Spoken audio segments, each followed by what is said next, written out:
pratique de la vie chrétienne. Il m'a été posé une question. Comment tu fais, Jean-Marc, avec toutes tes activités pour combler, pour passer tes moments avec Dieu, vivre en tant que mari, aller au boulot, faire tout ceci, bref, vivre ta foi. Ok?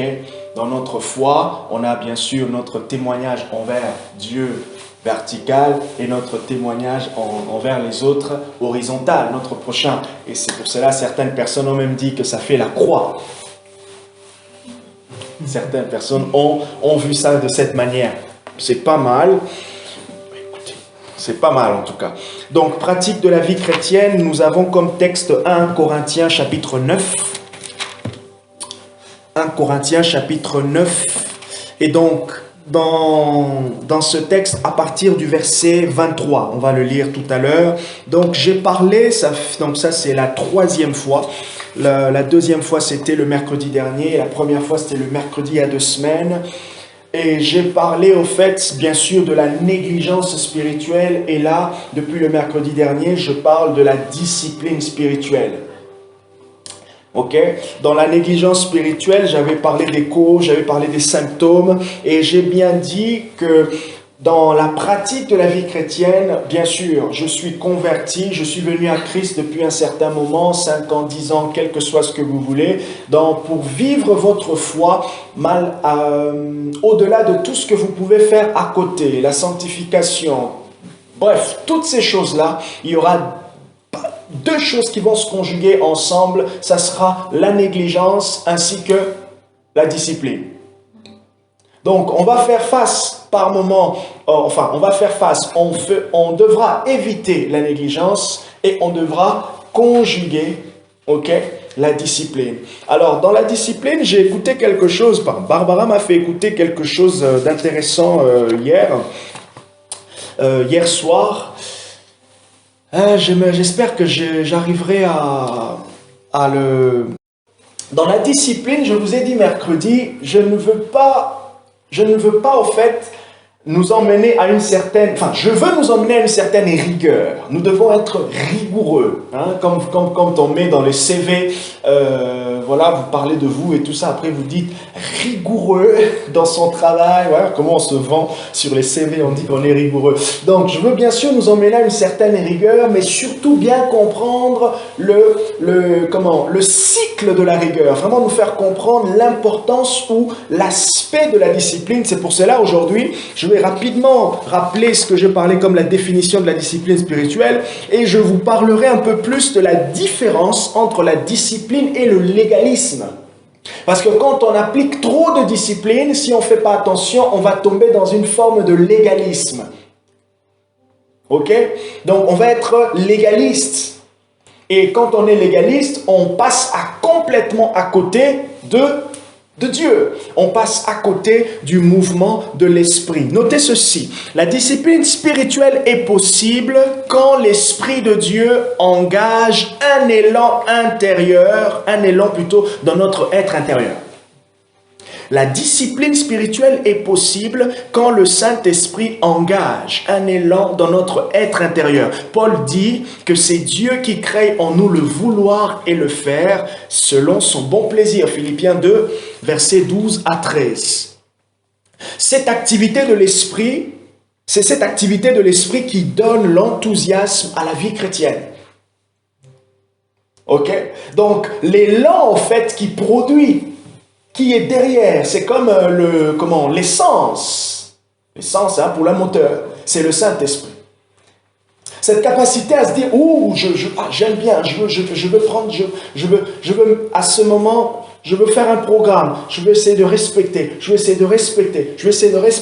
Cet élan derrière, c'est le Saint-Esprit. Et le monsieur dont je vous parlais tout à l'heure, donc de la formation de Barbara, a dit, évitez de dire « il faut », parce que des fois, certaines personnes sont gênées, ils se sentent un peu gênés quand on dit « il faut jeûner et prier, il faut prier 2 heures, il faut prier 1 heure, il faut prier », comme on peut vous encourager aussi à prier en langue. Et le monsieur a dit Comme vous êtes des êtres libres, et d'ailleurs la société française, depuis Jeanne d'Arc 1789, c'est une société qui aime la liberté. Ok? Nous tous, on aime la liberté. D'ailleurs, même par rapport au salut, on parle de libre arbitre. Ok? Je suis libre de choisir. C'est moi qui choisis Dieu. Même si on sait que, franchement, c'est un peu faux, en fait. Ok? Personne n'a la capacité de choisir Dieu par lui-même. C'est quand Dieu te donne la capacité qu'il te rend capable au fait de choisir et tu te rends compte qu'il y a comme cet échange. C'est pour cela que j'ai dit, c'est très important de comprendre que c'est le Saint-Esprit qui produit l'élan. Et cette personne a dit, au lieu de dire il faut, dites je choisis de faire telle chose. C'est ça? Je choisis de faire telle chose parce que je veux ceci. Par exemple, par rapport à la prière, je choisis de lire ma Bible parce que c'est important pour moi. Je choisis de lire ma Bible parce que je poursuis un but. Je choisis. Donc, pour ceux qui aiment la liberté, vous êtes libre. Donc, si vous ne faites pas le choix, vous ne pourrez pas arriver à votre but. Ah, j'aimerais grandir dans les dons spirituels, alors je choisis de prier un peu plus. Donc je m'engage, je change mon activité, je change mes programmes parce que je poursuis un but. Bon, on est d'accord. Et c'est pour cela la discipline spirituelle, je choisis de faire ceci, voilà pourquoi je m'applique un peu plus à une certaine discipline. Regardez, je pense même c'est ce que Paul est en train de conjuguer dans 1 Corinthiens 9. Regardez ce qu'il dit à partir du verset 23. Je fais tout à cause de l'évangile afin d'y avoir part. Je choisis de tout faire à cause de l'évangile. Dans quel but? Afin d'y avoir part. Dans le fait d'avoir part, ça veut dire afin de bénéficier de la récompense qu'il y a dans l'évangile. Voilà pourquoi je choisis de tout faire pour l'évangile. Fixe un but, alors je choisis d'y aller. Je choisis le but et donc j'accepte tout ce qui tourne autour, tout ce qui conduit. Donc j'accepte la souffrance par moment ou de prier la nuit. J'accepte la souffrance de sentir mes intestins qui grognent parce que je n'ai pas mangé depuis 8 heures ou je n'ai pas mangé, il est 16 heures, j'ai décidé de jeûner. Oui, le monsieur il avait pris la poubelle. Il dit, je me suis fixé un but d'avoir une maison propre. J'aime avoir une maison propre. Alors, je choisis, c'est ça, de pouvoir sortir la poubelle. Enfin, je choisis d'éviter d'avoir des odeurs chez moi. Donc, quel est votre but? C'est pour cela, je ne sais pas si vous vous rappelez, j'ai dit que vous ne pouvez pas appliquer une discipline, et même vous ne pouvez pas s'engager dans une direction faite d'une constance, d'une discipline spirituelle s'il n'y a pas un désir, il n'y a pas une ambition avec Dieu. S'il n'y a pas une motivation derrière, il n'y a pas un but. Dieu lui-même est un but. Et tout ce qu'il y a autour de Dieu, dans les choses de Dieu, c'est ça, c'est aussi des buts au fait, c'est des ambitions. Et la Bible parle clairement des ambitions spirituelles. Par exemple, quand Paul parle en 1 Corinthiens 14, le verset 1, il dit « Recherchez l'amour ». Et il dit quoi? Aspirer. 2 verbes dans un seul verset. Rechercher et aspirer. Il dit au don spirituel le meilleur. Et d'ailleurs, dans 1 Corinthiens 12 aussi, je pense, le verset 29 au verset 31, Paul, il dit encore « Aspirez au don spirituel le meilleur ». Et après, il dit « Je veux vous montrer le chemin par excellence ». Paul, qui t'a appris ça? Aspirez au don spirituel le meilleur. Je veux vous montrer le chemin par excellence. Je le connais. Je l'ai déjà expérimenté. Chapitre 13, il commence à dérouler l'amour. Il parle. Et après, il revient encore dans 1 Corinthiens 14. Celui qui prie en langue s'édifie lui-même. Celui qui prophétise, il parle à l'église. Il continue. Moi, Je prie en langue plus que vous tous. C'est pas de l'orgueil, mais c'est la vérité. C'est Paul qui dit, hein. Et après, il continue.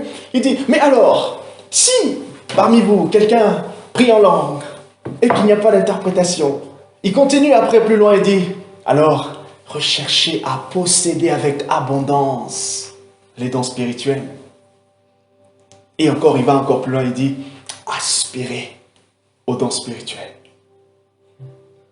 Ok? Donc, que le but soit clair, l'objectif soit clair. Bien sûr, Dieu est un objectif en soi. Et en Dieu, il y a toutes ces choses que l'on poursuit. La sanctification, la croissance, par exemple, mariée dans la maturité. Son but, c'est de grandir. D'ailleurs, grandir. Mais grandir dans quelle particularité? Vous voyez? Dans quel domaine? J'aimerais grandir dans les dons spirituels. J'aimerais grandir dans l'écoute de Dieu. J'aimerais grandir dans ma connaissance des versets bibliques. Alors, je choisis le chemin. Le monsieur, il a dit un truc qui est vraiment, c'est une très belle citation. Il a dit, le chemin du renoncement est un chemin du deuil. Tout but qu'on peut se fixer dans la vie va toujours nous emmener à renoncer à quelque chose, à refuser quelque chose à un moment donné. Peut-être qu'on le fera un peu plus tard, mais à ce moment précis, je vais renoncer à ça pour ça d'abord. Je veux renoncer à Netflix à partir de 14 heures jusqu'à 18 heures. Pourquoi? Parce que je dois travailler mes logiciels pour être efficace dans mes formations. Ah, je dois finir le logo de WSM parce que... Mais pourtant, à ce moment-là, il a peut-être envie de jouer sur Call of Duty. Je choisis, c'est un exemple, hein, je choisis un chemin, je choisis de renoncer à quelque chose parce que j'ai un but. Et la discipline spirituelle, c'est ça. Voilà pourquoi vous... Oui. Puisqu'on ne peut pas marcher sur deux chemins en même temps, donc on doit choisir quelque chose. Et nous tous, vous serez d'accord avec moi, l'une des difficultés, c'est être devant des choix et de ne pas savoir quoi faire. Ça, c'est vraiment la pire de punition. C'est mon rêve de cette nuit. Ah, t'inquiète, je suis inspiré. Je suis devant deux choix et je ne sais pas quoi faire. Bah, vous pouvez, comme on dit en français, poireauter. Poireauter. Bien sûr, sans avoir le poireau. C'était une blague, bien sûr. Vous poirotez sans avoir le poireau. Bon, c'était une blague, c'était un jeu de mots. Bon, bref, c'est bien pour les internautes, c'est une petite blague pour eux. Donc, vous êtes devant un choix, mais vous ne savez pas quoi faire. D'ailleurs, même Dieu nous aide. Il dit, je te mets deux chemins. Et il dit, je te donne quand même un indice, choisis le chemin de la vie. Pourquoi le Saint-Esprit vient nous diriger? Parce que, Romains chapitre 8, il dit, même en étant en prière, nous ne savons pas quoi demander. Ça veut dire, nous ne savons pas la hiérarchie de nos priorités spirituelles, de nos priorités, même de nos besoins personnels et physiques. Nous ne savons pas la hiérarchie. Oui, je sais, oui, j'aimerais mon augmentation au boulot, j'aimerais ceci, j'aimerais cela, j'aimerais ceci, j'aimerais... Ah oui, on va partir en vacances, mais je sais pas, est-ce qu'on part aux États-Unis, est-ce qu'on part en France, est-ce qu'on reste ici, est-ce qu'on... Bon, bref, tout. On est dans des multiples choix. Et même la Bible, certains ont dit que la vie, elle est faite des choix. Et pour mieux choisir, on a besoin du discernement, on a besoin de l'aide de Dieu. L'aide de Dieu, c'est l'aide qui vient nous fixer, nous montrer l'essentiel pour une période. Il se peut que tout ce qu'on a devant nous, ce sont des objectifs qui peuvent être atteints. Mais il se peut que pour cet instant précis, là maintenant, Dieu sait que c'est d'abord. Et c'est le d'abord, c'est le numéro un que nous ne connaissons pas toujours. Et des fois, on peut douter, on peut se dire oui, ça et ça, mais c'est Dieu qui vient ordonner. Voilà pourquoi il dit, cherchez premièrement le royaume des cieux. Ça, c'est toujours la priorité. Dieu doit toujours rester la priorité après le reste. Et c'est quand on a fixé, vous allez voir, quand vous mettez toujours la priorité, même quand ce n'est pas spirituel, vous avez une facilité pour faire le reste. Ça devient facile à faire le reste. Pourquoi? Parce que lorsqu'on a trouvé le numéro 1, le numéro 2, il est facile à trouver. Il m'est arrivé, petit exemple, je crois que c'était dans la semaine, deux fois je prends un exemple spirituel, hein, je vais en prière, je regarde comme ça, je commence à prier, j'ai des louanges, je chante, je prie en langue, je chante, je prie en langue, et ainsi de suite, et je me dis, bon, qu'est-ce que je me lire? Mais je me rends compte que j'ai 3, 4 bouquins que j'ai commencé premier chapitre, deuxième chapitre, troisième. Je me dis, je ne sais pas.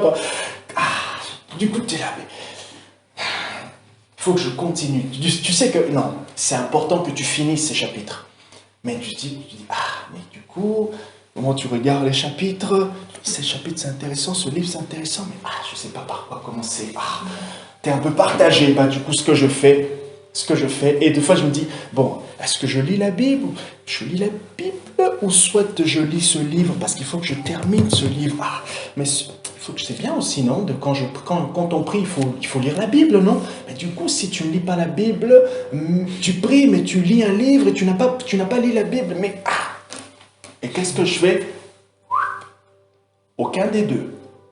Je continue à prier. Je continue à prier. Je continue à prier. Je continue à prier jusqu'à un moment. Et là, des fois, quand vous ne savez pas, même quand vous êtes avec Dieu, quoi faire, restez dans l'état où vous parlez à Dieu, vous vous adressez, vous parlez à Dieu, vous restez juste dans cet état, dites-lui, Seigneur, je ne sais pas quoi faire. Est-ce que je dois lire ou est-ce que je dois écouter une prédication ou est-ce que je dois lire un livre? Seigneur, j'ai aucune idée. Continuez, restez comme ça, parlez-lui. Si vous parlez en langue, parler en langue, prier en langue. Bref, restez juste dans cet état où vous êtes avec lui et sans aucune activité. Vous allez voir, soit vous allez finir votre temps comme ça, et très bon moment, soit à un moment donné, il va vous donner quelque chose. Et je me suis rendu compte que, comme la semaine dernière, le samedi dernier, samedi ou vendredi dernier, je crois, j'étais un peu partagé comme ça. J'ai prié. J'avais prévu de passer au moins 1h et demie. Et c'est vers 1h10 que le Seigneur dépose une pensée qui a fini mon temps de prière.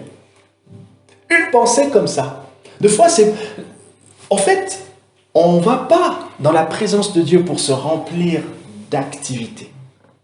C'est Dieu qui est l'activité en lui-même. Je ne sais pas si vous voyez ce que je veux dire. Ce n'est pas mal.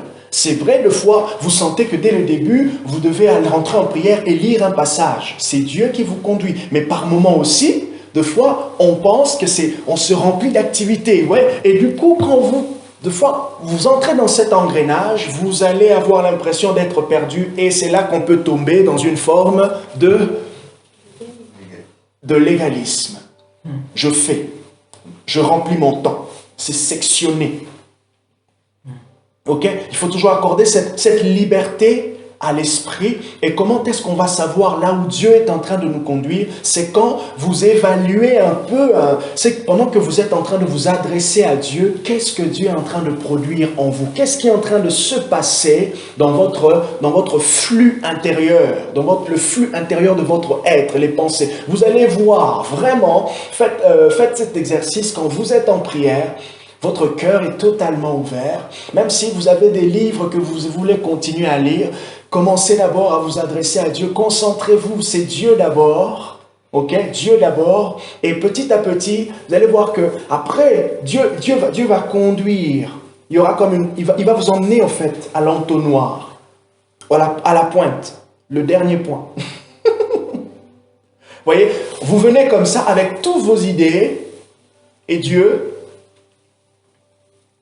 il vous emmène au point précis de votre temps de prière, de votre temps avec lui. Il vous emmène au point précis de votre temps avec lui. Amen. C'est quoi la différence entre la discipline spirituelle et le légalisme?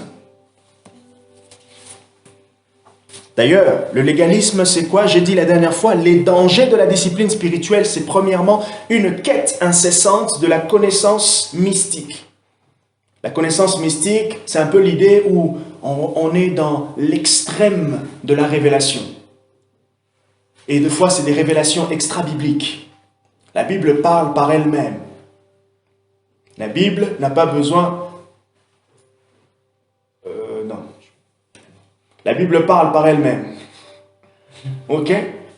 Maintenant, les connaissances extra-bibliques, c'est des fois quand on veut faire dire à la Bible, c'est qu'elle n'a pas dit. Et des fois quand on pousse le bouchon tellement trop loin sur des révélations, révélations, révélations. Ok? Une quête incessante de connaissances mystiques. Deuxièmement, le légalisme, c'est un danger de la discipline spirituelle. Troisièmement, l'ascétisme rigoureux. C'est quoi l'ascétisme? Je vous donne la définition. L'ascétisme, ah oui, l'ascétisme, voilà, le légalisme, vous le connaissez. L'ascétisme, c'est quoi? L'ascétisme, c'est toute conception, d'ailleurs c'est une hérésie, qui parle de la réduction de la matière. La matière, je vous explique. L'ascétisme, c'est quand, par rapport au jeûne, vous avez déjà entendu parler quand vous voulez, par exemple, développer votre être intérieur, développer une certaine dimension spirituelle, alors vous devez vous restreindre à quelque chose. Ok? Il faut bien comprendre, c'est pour cela, le jeûne spirituel conduit à quelque chose, à des conséquences. Mais maintenant, quand on comprend mal ces choses, on va tomber au fait dans une forme d'excès de renoncement à la matière. Je sais pas, c'est comme si, par exemple, quand Paul dit, regardez le texte, il dit, verset 23, 1 Corinthiens 9, verset 23, « Je fais tout à cause de l'évangile afin d'y avoir part. » Deuxièmement, il dit, « Ne savez-vous pas que ceux qui courent dans le stade courent tous, mais qu'un seul reçoit le prix? Courez de manière à en remporter le prix. » Verset 25, il dit, « Tout lutteur s'impose toute espèce d'abstinence, eux pour recevoir une couronne corruptible, nous pour une couronne incorruptible. » Vous voyez la comparaison? Il parle premièrement de l'athlétisme, deuxièmement d'un lutteur, un boxeur, Mohamed Ali. Verset 26, il dit, « Moi donc, je cours non pour l'aventure, je donne des coups de poing, non pour battre de l'air, au contraire, je traite durement mon corps. » Quand on comprend mal ce que Paul est en train de dire, on va croire que Paul est en train de pratiquer une forme d'ascétisme. Ou quand il dit « je traite durement mon corps par le jeûne », je traite mon corps par le jeûne. Non, c'est pas ça. Ok? Je ne sais pas si je suis clair. On ne cherche pas quand Paul, dans cette expression « je traite durement mon corps » afin de faire quelque chose, il est simplement en train de dire « à cause de mon objectif, à cause de mon but, voilà les choses auxquelles je suis en train de renoncer. Et ce que je suis en train de renoncer prennent la forme sur mon corps comme si je le traitais de manière dure. Alors, pourquoi est-ce que je vais jeûner entre 8h et 14h? Parce que, durant cette période, mon objectif est ceci. Voilà pourquoi ça me conduit à une certaine abstinence pour une certaine période. Mais cette abstinence peut paraître comme une punition, mais elle n'est pas une punition en soi. Ou un prix. Voilà, ou un prix à payer. Et maintenant, quand on comprend mal, on va partir dans le sens « je vais me punir pour telle chose ». Non, c'est pas ça. Ok? Et d'ailleurs, tout le temps qu'on prend avec Dieu n'est pas une punition. Même quand on parle du prix à payer, ce n'est pas une punition en fait. Ce n'est pas une punition. Ok? Ça va, chérie? Ce n'est pas une punition. Donc, je peux passer 6 heures, 7 heures, toute une nuit en prière, ce n'est pas une punition. Même quand on parle, je paye le prix. Non. Tu n'es pas flagellé, je sais pas, flageolé, non. Flageolé, c'est la nourriture. Non, tu n'es pas fouetté dans la présence de Dieu. C'est un moment où on prend plaisir, parce que j'ai un objectif, et ça me conduit parfois à passer du temps, à rester longtemps. Vous voyez, et même le principe, le côté de prier 2 heures, 3 heures, 4 heures. Une fois, en fait, j'ai compris la logique. Ce n'est pas la poursuite du temps, mais c'est l'objectif qui conduit à plus de temps. Vous voyez?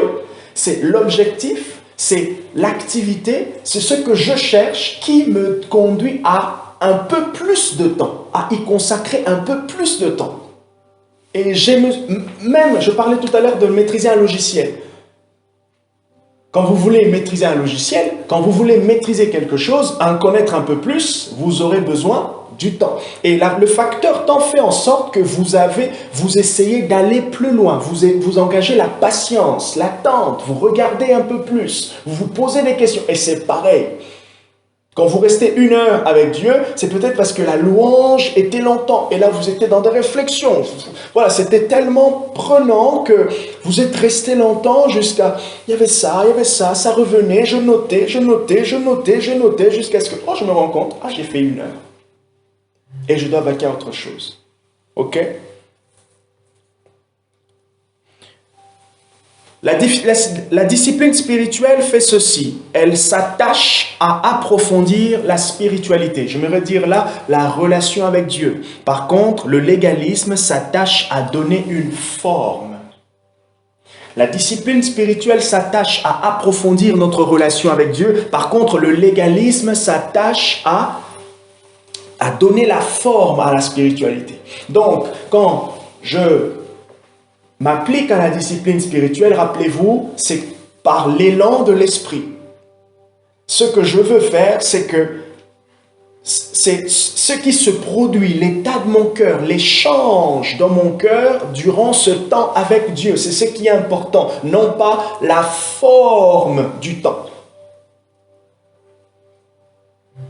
Là où la discipline spirituelle s'attache à approfondir notre cœur, donc à changer, à apporter une transformation. Le légalisme, simplement, celui qui est légaliste ou qui tombe dans le légalisme, c'est qu'il est dans la forme. Il est dans la forme. Et une fois, récemment, le Seigneur m'a fait traverser une pensée. Même quand tu prends 2 heures, 3 heures, tu te dis, je vais prier 1 heure tous les jours. 1 heure en langue. Ok, vous allez vous donner cet exercice. Alors, c'est ce que j'ai fait. Je me dis, je veux me donner en fait un certain rythme pendant une semaine. Au mois d'avril, par exemple, je me suis dit, je veux commencer 30 minutes de prière tous les jours, n'importe quelle heure, 30 minutes. Je me dis 30 minutes tous les jours. Première semaine, 30 minutes, n'importe quelle heure, je fais mes 30 minutes. Deuxième semaine, je me suis dit, je veux monter à 1 heure. Bien sûr, j'avais du temps. Troisième semaine, je suis monté à 1h30. Quatrième semaine, 2 heures. Ainsi de suite. Pop, là, le mois est fini. Je vous dis, hop, rebelote le mois qui suit. Et j'ai commencé à checker maintenant qu'est-ce qui se passe, au fait. Qu'est-ce qui se passe? Et récemment, Dieu me dit, en fait, je me donnais juste des exercices. C'est comme si je suis en train de m'entraîner. Et maintenant, le Seigneur me dit, le but, c'est pas le temps. Ok? Mais c'est le cœur dans le temps. La qualité. C'est ce qui se passe dans ce temps-là. Ok, bien sûr, je me donne 1h30. Ok, dans le 1h30, je suis en communion avec Dieu, je fais tout ce que j'ai à faire. Il y a un produit, il y a une conséquence durant ce temps-là. Cette qualité, c'est ce qui est recherché. Vous voyez? Deuxième chose, la discipline spirituelle se rassure dans la grâce et la repentance. Par contre, le légalisme se rassure dans l'obéissance. Je dois. Il y a des jours, on ne peut pas. Ok? Et même quand on poursuit à essayer d'être constant, il faut toujours se rassurer que c'est Dieu qui produit cette grâce. Dieu permet.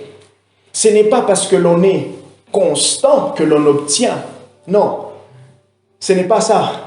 Pourquoi je cherche à être constant? Parce que le Seigneur m'encourage à une certaine fidélité. Mais ce n'est pas ma constance qui me donne le fruit de quelque chose. La limite, elle est toujours très fine. Les légalistes recherchent l'obéissance. On le voit avec Jésus. Quand Jésus guérit, par exemple, une personne une personne à la main sèche. La personne, elle est dans le temple. Les pharisiens reprochent à Jésus d'avoir guéri cette personne dans le temple parce que c'était le sabbat. Vraiment. Ils l'ont même dit, il y a d'autres jours pour le faire. Il y a mis, voilà. Imaginez, quelqu'un vient au culte. C'est quand j'ai donné cet exemple une fois à Falaine. Je suis en train de prêcher comme ça.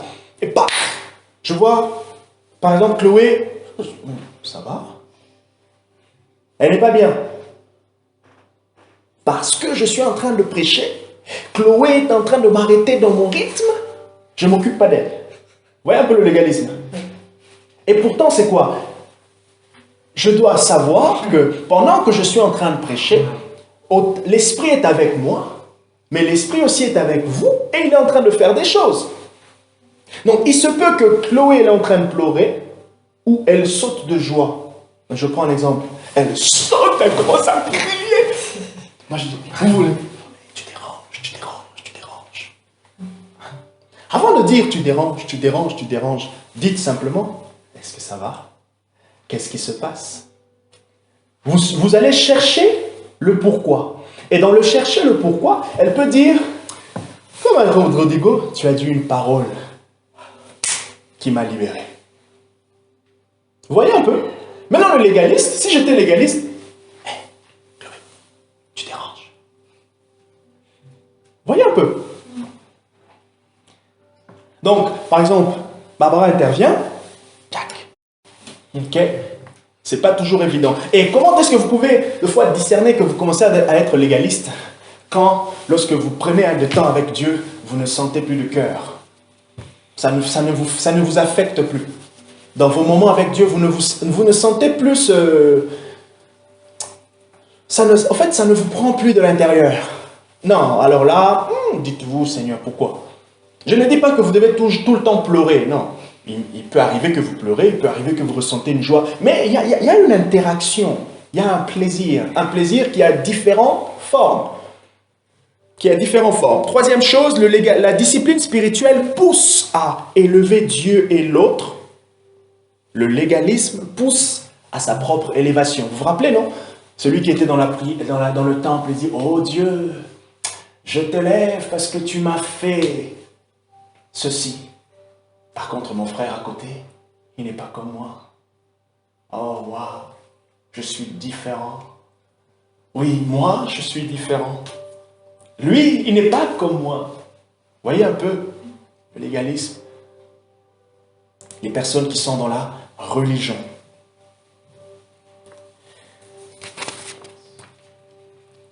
La discipline spirituelle, elle reconnaît le risque du légalisme. Ça, c'est le quatrième point. Quatrième différence. La discipline spirituelle reconnaît le risque du légalisme. Je vous ai dit ça. Pensez toujours à « je suis libre, j'ai un but, voilà pourquoi je me donne les moyens conformément à ce but. » Et quand je m'y applique avec mon cœur. Je chante avec mon cœur. Dieu, il est présent. Dieu, il fait des choses. Pendant que je suis en train d'écouter un chant, pendant que je suis en train de lire la Bible, cette parole est en train d'interagir avec mon cœur, avec mes pensées. Il y a un échange dans le flux de mes pensées. Ça me fait quelque chose. Ça me fait penser à tel. Ah, ça me fait vraiment du bien cette parole. Je le relis encore. Ça me fait vraiment du bien. Ça me parle. Voilà, ça me parle. Oui, ça veut dire, il y a un échange. Dieu ça me parle. Ça me parle. Je reste là. Ça me parle. Et j'exploite la sensation qui est derrière, ça me parle. Ça peut me faire pleurer, ça peut commencer à m'emmener à prier, ça peut m'emmener à plusieurs pensées, ça peut m'emmener à me situer une personne en particulier, ça peut me rappeler comment ma vie passée, ça me parle. Et vous allez voir, ça me parle, ça vous dit quelque chose, ça vous rassure. Et quand ça ne vous rassure pas, dites-vous que c'est l'ennemi. Même quand Dieu est en train de pointer le doigt sur un changement, Dieu rassure toujours.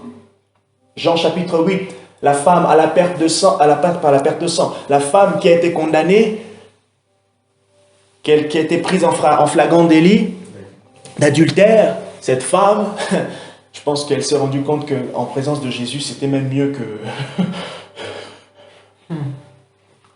Ok. Je vais terminer. Donc, le légalisme, plutôt la discipline spirituelle reconnaît le risque du légalisme. Par contre, le légalisme ne reconnaît pas le risque en lui-même. Donc, le légalisme est aveuglé. Pour cela, des fois, même quand on échangeait un peu, Barbara, on n'était pas un peu d'accord sur certaines choses, mais on a fini maintenant à être mieux. Par rapport au culte, l'heure au culte, on a 2 heures, on a 1h30, on a 3 heures. Par rapport au culte, demain, quand on aura 25, 250 personnes, il y a une équipe, comment on doit gérer tout le monde doit être en accord, être à l'écoute de Dieu, être à l'écoute de l'autre, être à l'écoute de Dieu en lui, être à l'écoute de Dieu au travers de l'autre. Ah, c'est pas facile, hein? C'est pas facile. Et on doit tous être à l'écoute, au fait, on est dépendants les uns des autres pour un bon culte, mais aussi pour que l'esprit ne soit pas retenu par l'un ou par l'autre. Que le pasteur ne retienne pas l'esprit pendant que l'esprit est avec l'équipe de louange, que l'équipe de louange ne retienne pas l'esprit pendant que l'esprit est dans la foule en train de pointer sur une femme. Et que les gens qui sont dans la foule ne retiennent pas l'esprit pendant que le pasteur, il a peut-être dépassé, il devait prêcher 35 minutes, il est peut-être à 36. Ah non. La flexibilité. Dis ceci, je suis en train de chuter, il est 36.11.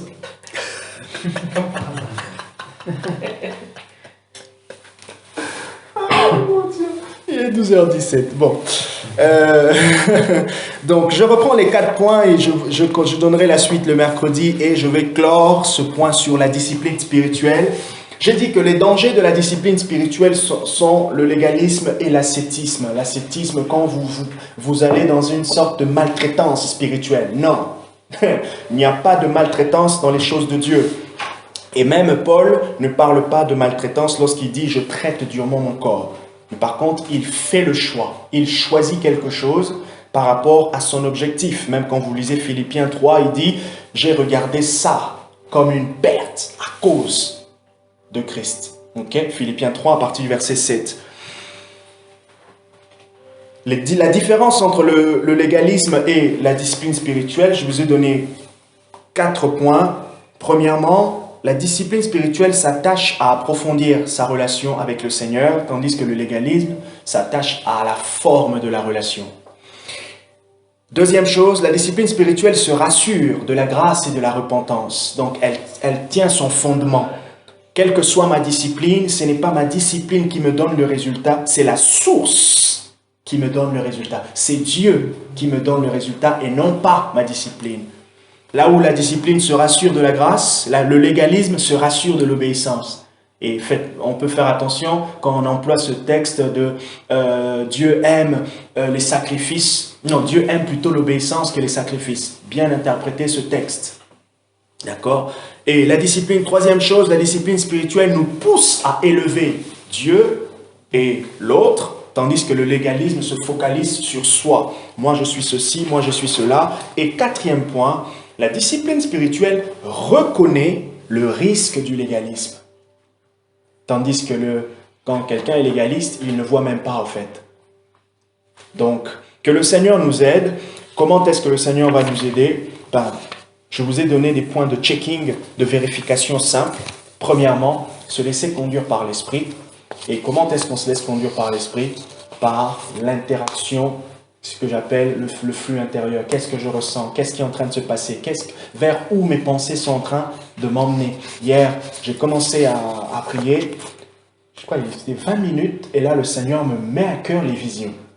D'étudier sur les visions. J'ai complètement arrêté. J'ai commencé à écrire des questions qui me venaient. J'ai écrit. Ça m'a pris presque 45 minutes. Imaginez au fait, du coup, que je me suis dit, ah non, c'est mes pensées, je laisse là, je continue. J'allais passer à côté de l'échange que Dieu voulait avec moi. Donc, vérifiez les pensées qui vous viennent durant vos moments avec le Seigneur et vérifiez votre flux intérieur pour savoir vers où Dieu est en train de me conduire. Que le Seigneur vous bénisse.